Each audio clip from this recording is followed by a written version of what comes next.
The latest on the Indo-China standoff in eastern Ladakh. Indian and Chinese troops have begun the disengagement process in line with the consensus reached in the 9th round of co-commander talks, which took place on the 24th of January. Defence Minister Rajnath Singh has told Parliament that the Chinese side will keep its troop presence in the North Bank area east of Finger 8 along Pangong Tso, while Indian troops will remain at their permanent position in Dhan Singh Thapa post near Finger 3. Structures built by both sides will be removed and landforms will be restored as well.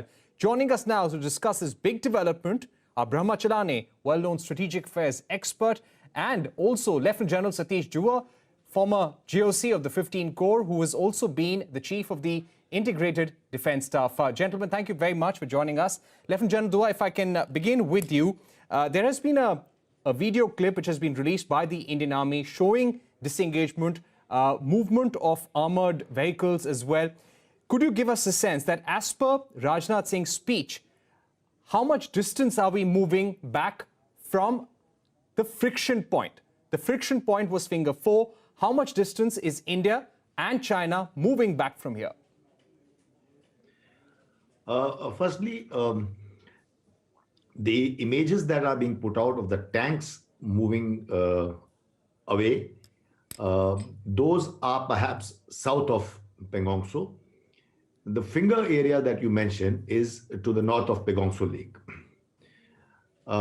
Be that as it may, wherever they are, these images that or the video clips that we are seeing, and you have the officer standing up in a very ceremonial form, and thereafter you have the clips of both tanks of both sides moving away, is really symbolic of how disengagement is going to take place. While these are actual, they say first tank, second tank, and third tank.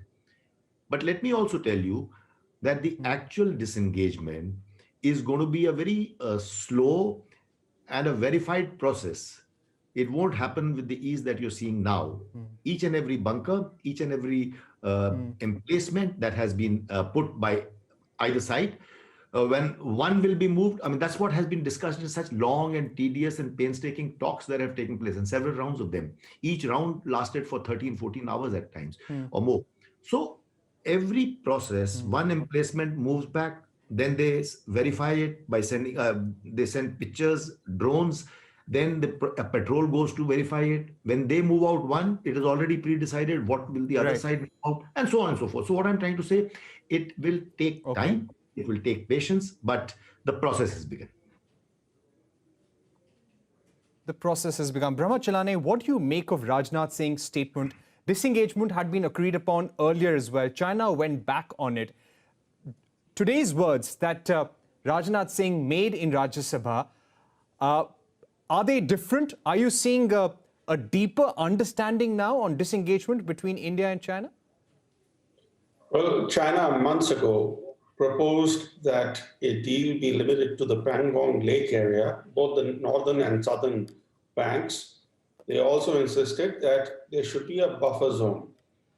The Indians were reluctant, and finally, the Indians have agreed to the Chinese desire to limit the deal to Pangong and then also to have a buffer zone in place.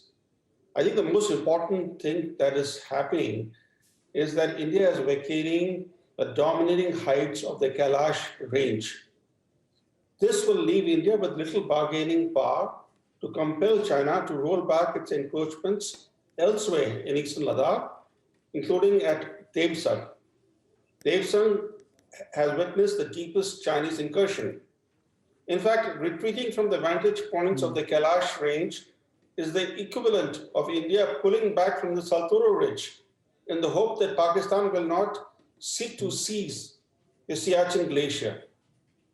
India's withdrawal from the Kailash range heights would be an invitation to the PLA to occupy them at an opportune time in the future, because the PLA enjoys a flat terrain advantage on its side. So the movement of tanks backwards, that is the pullback of the tanks, doesn't really mean much, because the Chinese can redeploy those tanks very quickly because of their flat terrain. It'll take India, if it takes 1 day for the Chinese, it'll take India 7 days to redeploy tanks in that area. So there is a certain disadvantage that India is clearly incurring. But more than that, India has taken on a high risk by agreeing to vacate its occupation of the Kailash Range heights. This was India's sole bargaining chip. Now India is giving up that chip. Right. And that leaves the question as to how India will compel the Chinese to pull back from elsewhere. Right. That's an important point.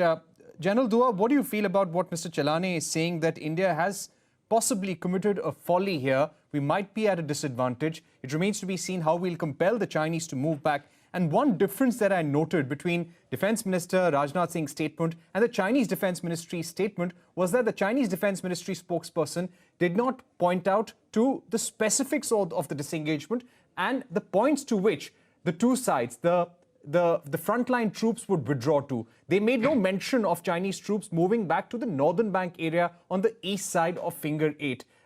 What do you feel about that?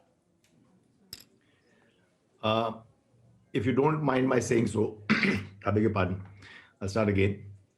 If you don't mind my saying so, when you point out the difference between the Chinese statement and our defense minister's statement, I think there is too much of clamor around the points or specific areas or heights and mountains on our side.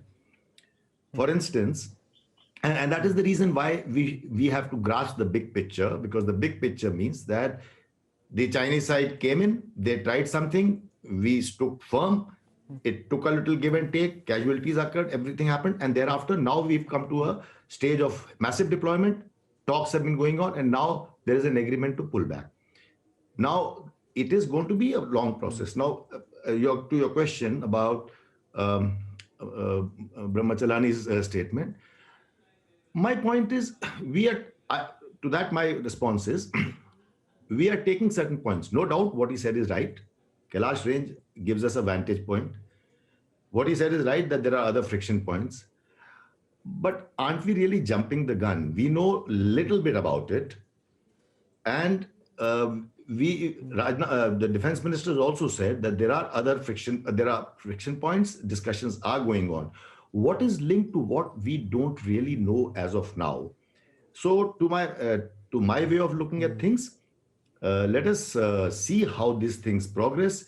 We know only this much that has been told, and not the whole thing. I think let the practitioners, that is the troops on ground and others who are monitoring it, let them decide. They really know best. Right. They also know what Mr. Chalani said. What Brahmachalani just said about it can be reoccupied, it's just a matter of 7 days, all that is fine. That is also known to the troops. So I think let the process begin, and we will see, and I think it's a good start. It's a good start, according to Lieutenant General Satish Dua. Brahmachalani, now that this agreement has been reached, according to the Defense Minister, how should India move forward? We've already said multiple times and today reiterated in Parliament that India will not cede any piece of its own territory. Now, going forward, how do we make sure that disengagement all along eastern Ladakh is achieved, and we also achieve status quo as existed before April 2020? Well, there are two things first. Isn't it ironical that the world's largest autocracy issued a statement on this process of disengagement yesterday morning, and there was no word from the world's largest democracy on this process until this morning? That is more than 24 hours later. We are more than 24 hours behind China in conveying to our own public about a very important process that is unfolding in the Pangong Tso region. Second, and I'm going strictly by what the Defense Minister has told Parliament. He has said that on the northern banks of Pangong, the Chinese will withdraw beyond Finger 8, and the Indians will move back to their post at Dhamsing Thapa, which is between Fingers 2 and 3. Now, what does this tell us? That India is retreating further back into its own territory, and that even an area of Indian territory that was never disputed will now become part of a buffer zone. The disputed area after China occupied the area up to finger 4 in April last year. So the fingers 4 to 8 became contentious, disputed. But the area between fingers 4 and the Dhansik Thapa post, which is located between fingers 2 and 3, was never in dispute, never by the Chinese. Now we have agreed to move back further. We were patrolling up to finger 8 until the Chinese encroachment in April last year. So we are now pulling back all the way back to the area between fingers 2 and 3. So here we are moving further and further back into our own territory. And there should be an understanding of the risks that we are taking. I'm not against a deal. I'm not against securing peace between India and China. But India has taken a major risk, the biggest risk India has taken. And given the fact, as you know, that the Chinese rarely keep their word. That's the history of the Chinese Communist government, right from 1949. They have never kept their word. But here we are vacating one and the only advantage that we have, which is our occupation of the Kailash Range heights. And that leaves us with no bargaining leverage to get the Chinese out from elsewhere, including from Hot Springs Kogra, from Devsang, for example. How do we negotiate with them? You can't negotiate with the Chinese from a position of weakness. Okay. All right. We've completely run out of time, but Brahma Chalane there feels that we have taken a big risk. Lieutenant General Satish Dua feels that it's been a good start. Let's give a time to people on the ground. So, of course, we will be watching the disengagement process very, very closely. India, too, needs to come out with more details and specifics on what's happening. But for the moment, it's a wrap on this special edition. Many thanks for watching. Stay tuned to CNBC TV 18 for more news and updates.